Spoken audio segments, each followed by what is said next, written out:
L'utérus, qu'on appelle aussi matrice, c'est un organe pelvien de la femme, organe interne, et qui a comme forme la forme d'une poire, composée de 3 grandes parties, le corps, l'isthme et le col. Son rôle principal, il y en a beaucoup, mais le rôle principal, c'est d'abord l'élimination des sangs menstruels, c'est-à-dire la menstruation. Chaque mois, pour une femme normale, la femme élimine le sang, c'est-à-dire sous forme des règles. Ça, c'est le rôle physiologique. Mais un autre rôle plus important, c'est bien sûr la contention de l'œuf fécondé, depuis la fécondation jusqu'à l'expulsion, c'est-à-dire jusqu'à l'accouchement. Ça, c'est le rôle principal de l'utérus. Et souvent, je dis aux étudiants que ça, c'est le rôle le plus noble que l'homme doit remplir sur la terre, c'est-à-dire perpétuer l'espèce humaine.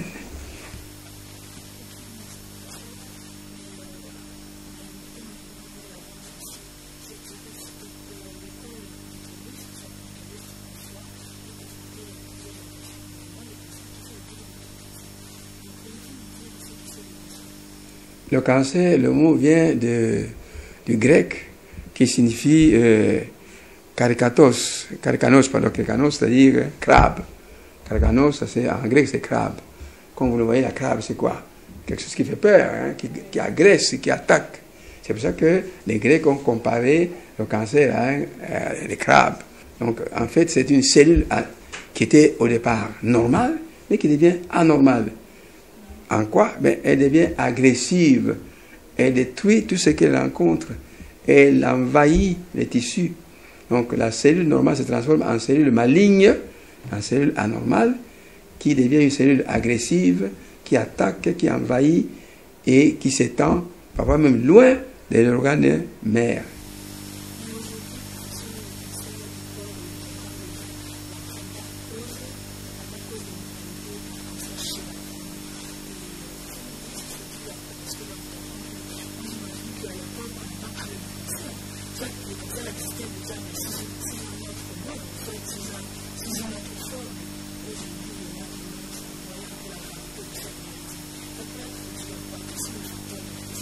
Probablement, le cancer existait dans nos villages et dans nos pays, parce que déjà du temps antique, hein, Hippocrate lui-même, qui est le père de la science moderne, de la médecine moderne, avait déjà décrit le cancer, donc ça existait. La fréquence, effectivement, diffère d'un milieu à un autre et d'un moment à un autre. Pourquoi? Parce que les facteurs qui favorisent ce cancer, justement, varient d'une région à une autre, d'un pays à un autre, et des circonstances aussi. Ça veut dire quoi? Ces facteurs, on peut les regrouper dans un seul mot, l'agression, la sollicitation des cellules, soit par le traumatisme, soit par les infections. Et là, je peux entrer en détail. La précocité des rapports sexuels, c'est-à-dire la femme une jeune fille qui n'a que 15 ans, 16 ans, qui a des rapports sexuels, et surtout avant la puberté, c'est un facteur favorisant. Sans doute par le traumatisme, on ne sait pas, par le traumatisme sans doute. La multiplicité des partenaires. Une femme qui a beaucoup de partenaires, qui a des rapports en désordre, eh bien, cette femme s'expose à développer un cancer plus tard. Pourquoi? Parce qu'il y a les facteurs infectieux qui interviennent là-dedans. Il y a la multiparité, c'est-à-dire la femme qui a beaucoup d'enfants peut développer aussi un cancer du sein. Là, je rejoins ce que j'ai dit tout à l'heure. Donc l'agression du col par le traumatisme, par l'infection, etc. Donc vous voyez que tous ces facteurs se regroupent. Associé à cela, l'infection elle-même. Il y a un type d'infection qui est reconnu, réputé cancérigène, c'est le HPV, c'est-à-dire le Human Papillomavirus, le virus humain, et qui, il faut le reconnaître, et tout le monde le sait, c'est un lit de cancer, c'est-à-dire lorsqu'une femme a ça, si elle n'est pas bien soignée, tôt ou tard, elle va développer le cancer du col. D'autres facteurs encore, le tabac, c'est cité, bien sûr, mais le mécanisme n'est pas très très bien connu. Mais en tout cas, on voit que les femmes qui fument font souvent le cancer. Mais je pense qu'il faut associer à cela, il n'y a pas que le tabac, il faut y avoir d'autres facteurs, notamment la prostitution. Hein, et quand on associe 2 ou 3 facteurs, et bien sûr, on s'expose davantage.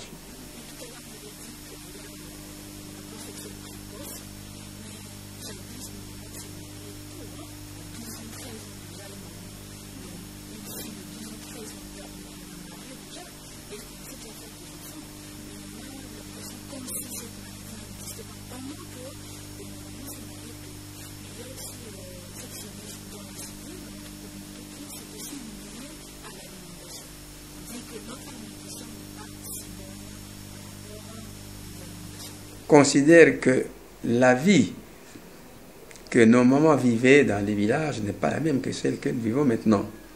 Il est vrai que nos mamans se mariaient précocement, mais en dehors de ce mariage précoce, ces mamans ne remplissaient pas ou n'avaient pas les autres facteurs, notamment les infections. Actuellement, nos mamans sont infectées, pas nécessairement par le mari, mais parfois par l'eau, par l'hygiène, le manque d'hygiène, la promiscuité. Je vous donne un exemple. Dans une parcelle ici à Kinshasa, 4-5 femmes ont le même seau pour se laver. Et c'est normal ça. Nos mamans allaient à la rivière pour se laver. Vous voyez, le maman allait, il n'avait pas de catine, il n'avait pas de seau. Elle allait à la rivière pour se laver. C'était hygiéniquement acceptable. Mais maintenant, quand vous vous mettez à vous laver dans un seul seau, c'est vraiment une sorte d'ensemencement de germes. Vous partagez les germes. Vous comprenez? Et en plus de ça, je ne veux pas condamner les femmes, mais les femmes actuellement, il y a beaucoup de femmes qui connaissent plusieurs partenaires. Dans nos villages, ce n'était pas le cas. Et un homme avait 3-4 femmes, 2 femmes, c'était ces femmes à lui. Mais maintenant, ce n'est malheureusement pas le cas. Je ne parle pas seulement des villes de Kinshasa, même dans les villages actuellement, les villes surtout, ces facteurs-là sont surajoutés, ils s'associent. Alors, vous comprenez bien que les rapports précoces à eux seuls ne peuvent pas expliquer, hein, il faut une association d'un certain nombre de facteurs.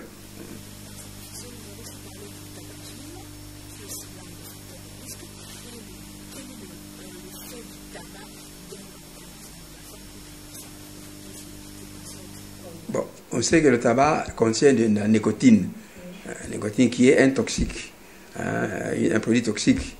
Et tout ce qui est toxique peut atteindre la gorge, passer dans le sang et aller dans un foyer où il y a déjà des cellules mauvaises. Donc, quand vous prenez la nicotine, c'est-à-dire le tabac, il n'y a pas que la gorge, il n'y a pas que le nez. Ça passe dans le sang et ça peut atteindre le foyer où il y avait déjà une exposition aux facteurs des risques. C'est pour ça que j'ai dit qu'il y a souvent association de facteurs. Ouais.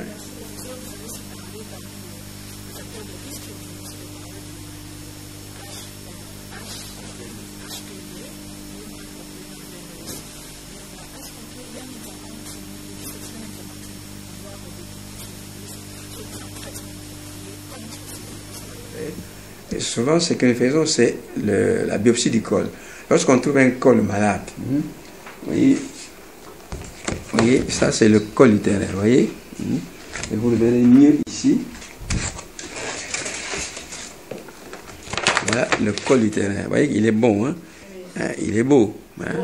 Beau à voir, oui. Et je peux même montrer un col sain. Voilà une belle photo, voilà un col sain, vous voyez, c'est très beau. Hein? Et si je vous montre le col atteint de cancer, vous allez... donc le col sain, c'est celui-là. Hein? Comme j'ai fait des photos ici pour montrer aux étudiants. Alors, lorsque il y a une lésion au niveau du col, on parle de cancer du col. Et à ce moment-là, les signes sont nombreux. Le premier signe, lorsqu'il y a une infection, c'est d'abord les pertes blanches. Comme vous savez, toute femme a des pertes normales qui sont blanches, comme je dis souvent aux étudiants, c'est joli, beau à voir. Lorsque vous écrasez une craie, hein, une craie que nous utilisons, vous ajoutez de l'eau, et c'est comme ça que ça se présente, les pêtes blanches d'une femme. Elles sont blanches, elles ne tachent pas le linge, etc. Mais lorsque ces pêtes blanches changent d'aspect, changent d'abondance, etc., ben à ce moment-là, la femme s'inquiète. Et lorsqu'elle va voir le médecin, on peut faire un frottis, on prélève les cellules, on les regarde et on peut trouver des microbes, des germes. Ou alors, lorsque la lésion est déjà entamée le col, on fait une biopsie.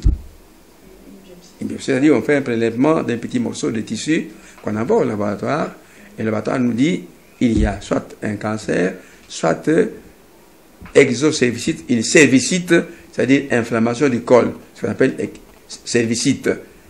Et alors, ça peut être une cervicite banale, cervicite non spécifique, comme on dit, ou alors ça peut être une cervicite à HPV, c'est-à-dire Human Papillomavirus. À ce moment-là, malheureusement, il n'y a pas de traitement médical, à proprement parler. On donne des antiviraux, mais souvent il faut cautériser ça, il faut brûler ça. Il faut brûler ça. Et il faut suivre la femme. Il faut suivre la femme jusqu'à ce que ça soit guéri, et en faisant des frottis répétés pour savoir si les cellules du col qui se déposent dans le vagin sont redevenues normales et qu'il n'y a plus de cellules inflammatoires.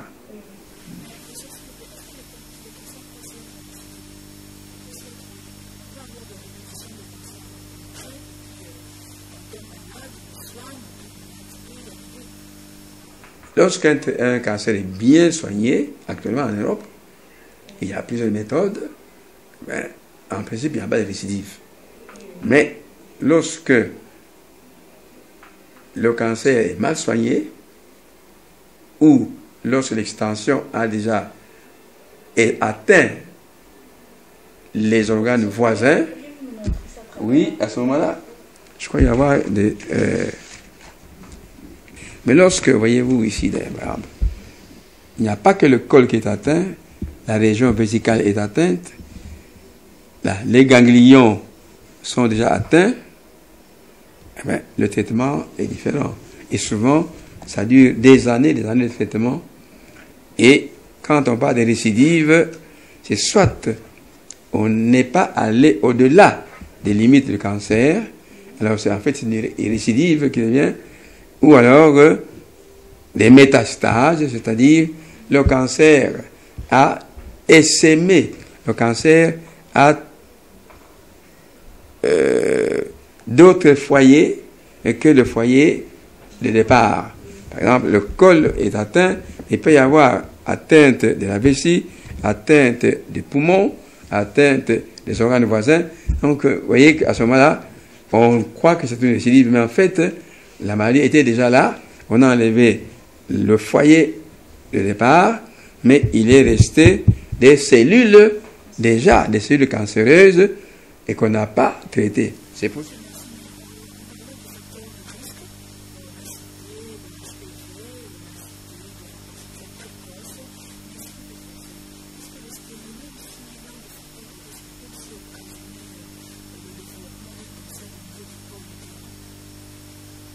Physiologiquement parlant, le cancer, le stérilet, parce qu'il y a plusieurs stérilés, hein, ça a été incriminé effectivement.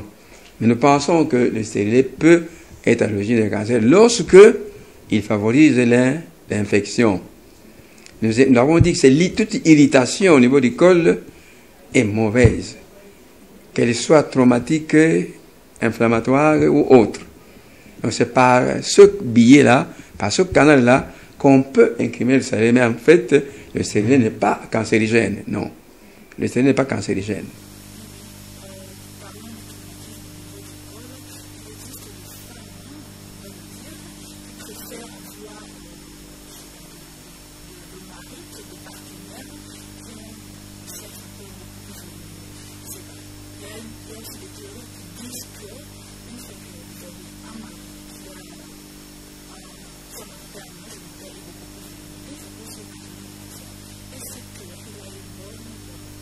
Non, je ne crois pas que le volume à lui seul soit un facteur.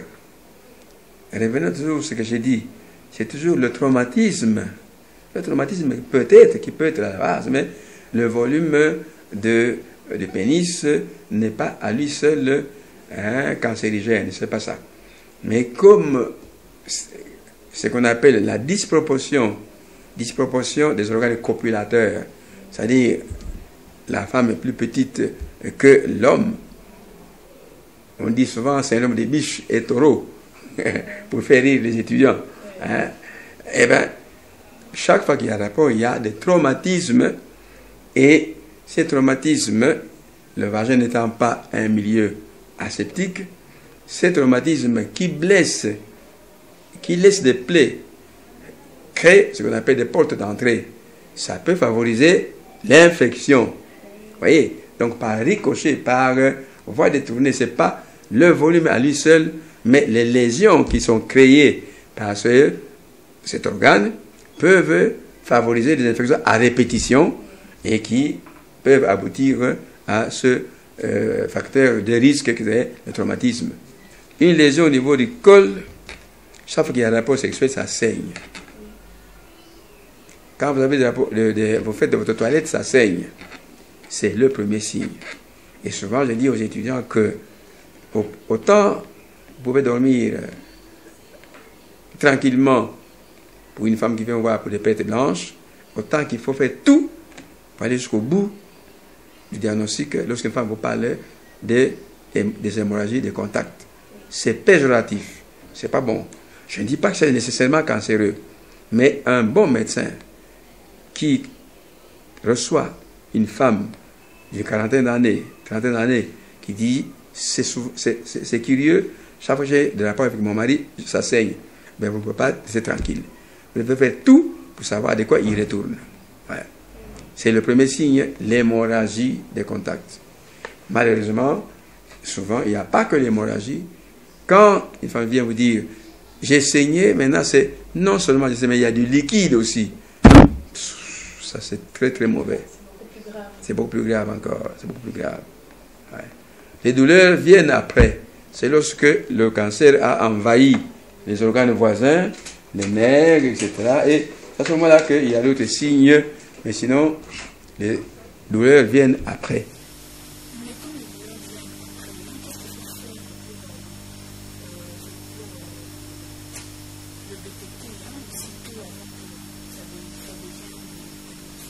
Bon, le cancer est divisé en plusieurs stades. Hein. Le stade dont je viens de vous parler, c'est ce qu'on appelle le stade clinique. C'est-à-dire, la maladie parle déjà. Pour parler un peu en termes simples. Hein. C'est-à-dire qu'il y a une traduction, il y a une expression qui pousse à la malade à aller voir le médecin. Mais il y a le cancer qui n'a aucun signe, qu'on appelle le cancer in situ.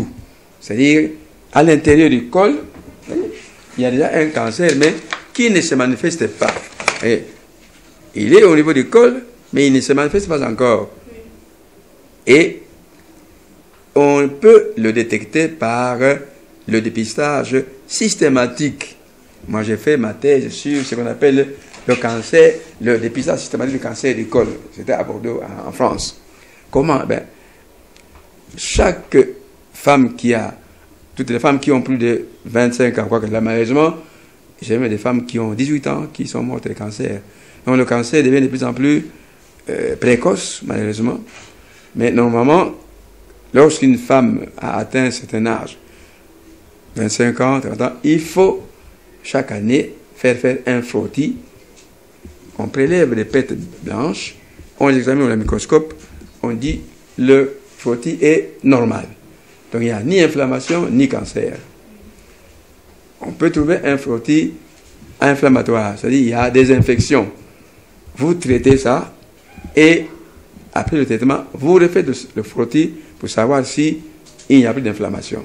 Ça, c'est l'examen simple de frottis tous les ans ou tous les 6 mois. Ce n'est pas facile, ça coûte un peu quelque chose, mais ce n'est pas agressif, je veux dire. Une autre méthode que nous utilisons, qu'on utilise depuis des années, mais qui revient maintenant à la mode, c'est le badigeonnage du col. Je vous ai montré le col ici. Voilà un col normal, voilà comment il est, vous voyez. Il est régulier, sa muqueuse est normale. Lorsque vous badigeonnez avec le ligol une solution de rigole rouge. Mais le col devient brun comme ça, il devient brun à cachou. Tout le col devient brun. Alors ça c'est très bien. Mais si vous voyez qu'une partie de col n'a pas pris la coloration brun à cajou, c'est-à-dire il n'est pas coloré comme le chocolat, c'est que cette partie-là est malade. C'est très simple. Donc vous allez chez le médecin, il balise votre col, il regarde, ah, il y a une zone qui ne prend pas, c'est pas bon. Bon, on fait un prélèvement, on dit non, ce n'est pas cancéreux, c'est infectieux, on traite. On fait un prélèvement, on dit c'est cancer, c'est un cancer. À ce moment-là, il faut vous faire traiter correctement. Et souvent, ce sont des cancers qu'on guérit à 100%. Parce que c'est encore localisé et c'est intra-épithélial, c'est-à-dire ça n'a pas encore, c'est pas encore ouvert, c'est pas encore étendu à d'autres organes. C'est ça. Lorsqu'il s'agit d'un cancer in situ, c'est-à-dire il n'y a que le col qui est atteint et ce n'est pas encore, ça n'a pas encore de traduction clinique, il n'y a pas encore d'hémorragie, il n'y a pas encore de perte, etc. Eh bien, on fait la conisation, c'est-à-dire, si vous voulez, on coupe la partie qui est malade.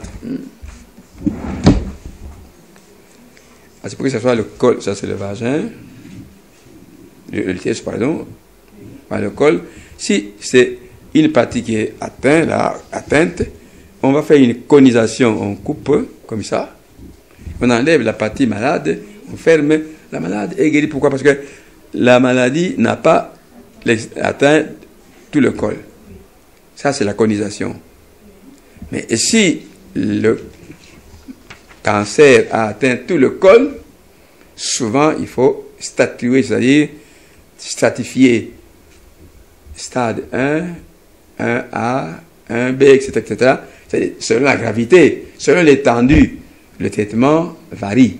Donc on peut utiliser irradier le cancer.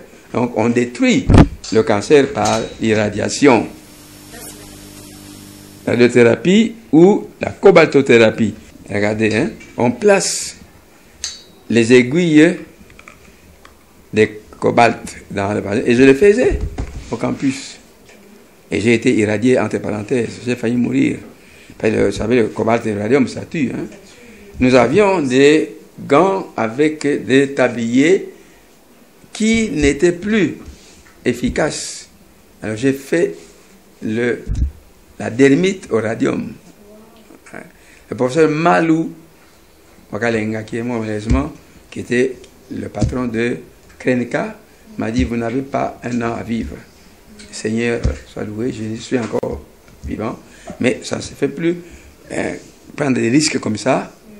Donc d'abord la cobaltothérapie, la curithérapie, le radium, on peut ça dans le vagin, c'est ce que je faisais avec le docteur Bofunda qui est mort d'ailleurs, il n'est pas mort de ça. Ou les cobalt, bombardement, ou la radiothérapie maintenant. Et souvent ces traitements sont associés. Lorsque le cancer a atteint un certain degré de développement, d'invasion, on enlève la partie malade. On fait l'hystérectomie. On enlève toute la partie, tout l'utérus, avec les annexes, tout. Et parfois même, il faut aller jusque plus haut pour enlever les ganglions. Parce que l'extension du cancer du col ne se fait pas seulement d'une façon locale, mais elle va très loin, l'expansion. Vous savez, les ganglions sont plus loin ici, là, plus haut. Les ganglions, au niveau de la aorte, il faut aller les chercher. Et c'est une grande opération. Une grande opération. On enlève les ganglions qui sont visibles, qui sont atteints, et le reste, on bombarde avec la radiothérapie.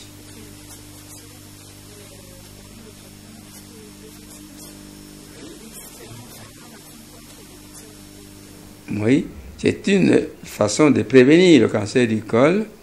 En principe, la vaccination s'adresse aux filles qui sont encore vierges, en principe. Et en France, toutes les lycéennes, bon, on fait des tests et sont soumises à cette vaccination-là. Le pourcentage est bon, les protections, hein, mais à condition que vous ne vous exposiez pas quand même à des facteurs et des risques en quantité ou en abondance, parce que sinon, alors, la vaccination risque de ne pas jouer son rôle.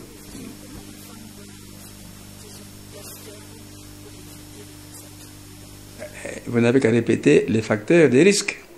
éviter des rapports sexuels précoces, éviter la multiplicité des partenaires, les grossesses nombreuses, les infections à répétition, le tabagisme, qu'il soit passif ou actif. Tous ces facteurs-là, lorsqu'ils se mettent ensemble, eh bien, souvent pour faire rire les étudiants, je pose la question, vous avez déjà combien? Ah non, si vous avez déjà 5, arrêtez, mademoiselle. Donc, plus on a des partenaires, plus on s'expose à ce cancer du col, bien sûr. Voilà.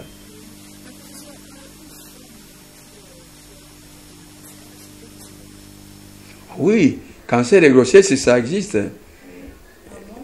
Oui, justement, le docteur Bofunda, dont je viens de parler, qui est mort, qui était mon collègue, avec qui on travaillait pour irradier le cancer. Il a publié 3 ou 4 cas de cancer de grossesse. Oui. Alors, et il n'y a pas longtemps encore, il y a 2 mois, avec mon jeune frère, le professeur Mboloko, nous avons eu un cas de conscience. Cancer et grossesse. Qu'est-ce qu'il faut faire? Sacrifier la maman ou attendre? Ça dépend de l'âge de la grossesse. Lorsque la grossesse atteint 7 mois, on peut se dire, bon, écoutez, on attend encore quelques semaines, on fait une césarienne et on enlève l'utérus. Mais si c'est tout au début, exposer la femme avec la grossesse et le cancer, c'est trop risqué. Souvent, on sacrifie le fœtus et on enlève l'utérus avec son produit de conception. Donc ça dépend, et il faut pour cela alors s'entourer de toutes les précautions. Avoir la vie du mari, la vie de la famille, la vie des psychologues, etc., la femme elle-même. Parce qu'il y a des femmes, si une femme n'a pas d'enfant et elle est enceinte, elle a un cancer, c'est un cas de conscience. Sauver l'enfant. Et entre-temps, le cancer évolue. C'est faisable. Malheureusement, la plupart des traitements, que ce soit le cobalt ou le radium, sont nocifs pour le fœtus. Laisser évoluer, ça dépend. Le médecin doit apprécier. Il doit voir l'état local du cancer. C'est un cancer qui est agressif, qui évolue trop rapidement, etc. Là, à ce moment-là, malheureusement, comme vous disait le professeur Kabakel, il faut sacrifier le fœtus et sauver la maman. Mais si on est tout près du terme, c'est-à-dire le 28e terme, de la viabilité, le fœtus est viable, c'est-à-dire capable de vivre à l'extérieur, 28 semaines, 7 mois et demi, 7 mois, etc. À ce moment-là, on attend quand même 1 semaine, 2 semaines, on sauve et la maman et l'enfant. Donc, vous voyez, il faut peser le pour et le contre. C'est pas facile et c'est parfois un couteau à double tranchant. Mais...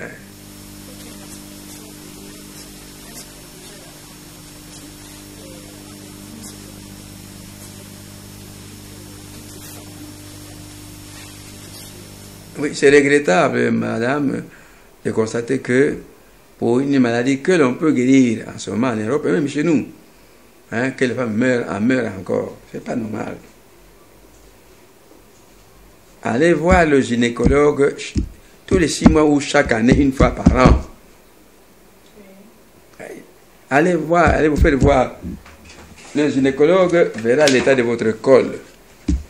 Et à fortiori, si vous avez des infections à répétition, ne faites pas l'automédication.